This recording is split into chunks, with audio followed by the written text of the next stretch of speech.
Seorang ibu hamil yang hendak melahirkan dengan kondisi kritis meninggal dunia usai diduga ditolak oleh pihak RSUD Kabupaten Subang, Jawa Barat. Keluarga mengatakan ada alasan rujukan, sementara pihak rumah sakit mengatakan karena ICU penuh. Bagaimana seharusnya penanganan pasien dalam kondisi kritis dengan kondisi tidak ada rujukan atau ruang ICU yang penuh? Kami akan membahasnya bersama Ketua Ikatan Ahli Kesehatan Masyarakat Indonesia IAKMI, Hermawan Saputra. Selamat malam, Pak Hermawan. Selamat malam, Mbak Fitri. Sehat selalu buat kita semua. Baik, Pak Hermawan, apabila kita melihat kasus ibu hamil yang kemudian meninggal dunia dalam kondisi kritis, apabila kita melihat dari keterangan keluarga bahwa pihak rumah sakit menolak pasien karena alasan belum menerima rujukan dari puskesmas, sementara dari pihak rumah sakit membantah penolakan tapi karena ruang ICU yang penuh sehingga tidak bisa memberikan pelayanan ataupun pasien dalam kondisi darurat. Ini seharusnya seperti apa, Pak Hermawan? Baik, pertama-tama kita sampaikan ucapan bela sungkawa ya, turut berduka cita, kesedihan yang mendalam kita rasakan atas kematian seorang ibu hamil ya, karena adanya pelayanan kesehatan dan juga kasus ini.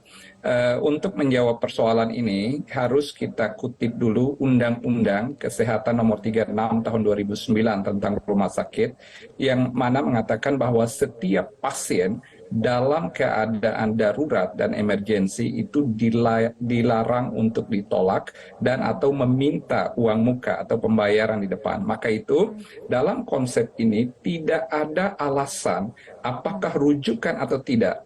Bahkan tanpa rujukan pun dalam keadaan emergensi itu setiap orang tidak boleh ditolak ketika hadir di fasilitas kesehatan dan apalagi rumah sakit dan apalagi rumah sakit umum daerah.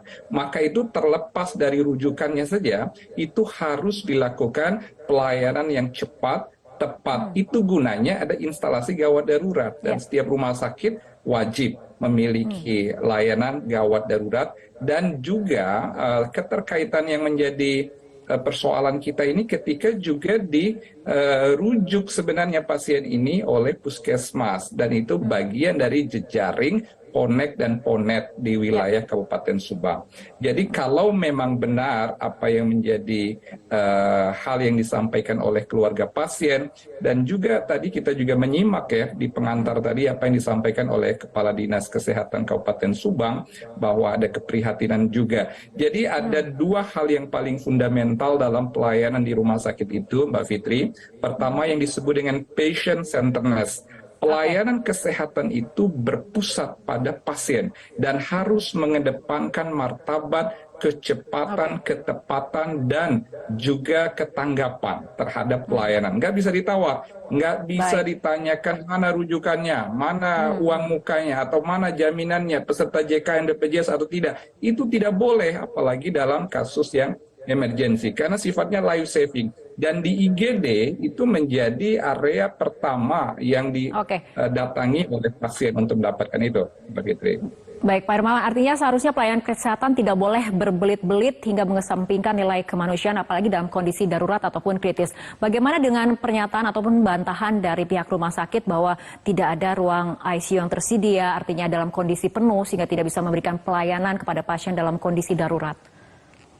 Ada dua pertimbangan. Pertimbangan atau alasan yang dijadikan dalil itu sifatnya clinical effectiveness atau efektivitas klinis. Tetapi tadi fundamental yang kedua yang nggak bisa ditawar di rumah sakit itu adalah safety.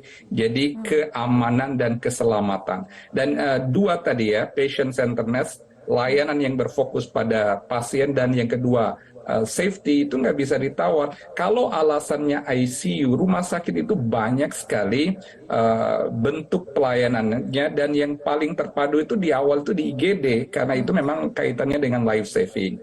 Nah, hal yang nggak bisa juga dijadikan alasan ketika seolah-olah rumah sakit tidak ready atau pelayanan ICU penuh itu kalau di luar rumah sakit itu tidak ada juga fasilitas lain yang menjadi pilihan pada area terdekat ketika kasus emergency emergensi. Kan harus menjadi pemikiran pengambil keputusan di rumah sakit atau pengambil kebijakan di fasilitas itu, ada nggak sih rumah sakit, apakah itu rujukan ke atas vertikal ataukah rujukan horizontal, rumah sakit lain yang terdekat dengan fasilitas itu dalam keadaan emergensi. Kalau ada, jangan paksa tanda kutip menolak atau tidak melayani. Nah, usahakan ada semacam gerak respon atau gerak emergensi agar penyelamatan nyawa pertama yang utama, dan itu biasanya di IGD.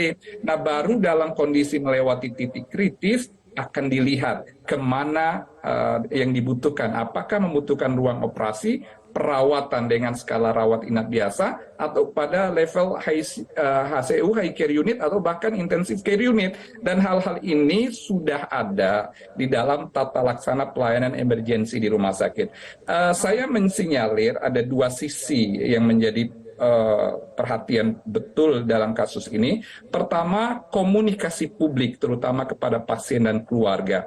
Komunikasi bahwa tidak ada rujukan, atau misalnya andai ada kata-kata tidak ada kartu BPJS atau bahkan ruang operasi penuh, itu komunikasi yang buruk yang disampaikan kepada pasien dan keluarga dalam keadaan emergensi. Nah, ini baru dalam konteks komunikasi. Yang kedua, yang menyangkut fasilitas dan tata laksana pelayanan itu sendiri, yang juga harus disiapkan skala pelayanan kalau ICU penuh. Bagaimana agar menaikkan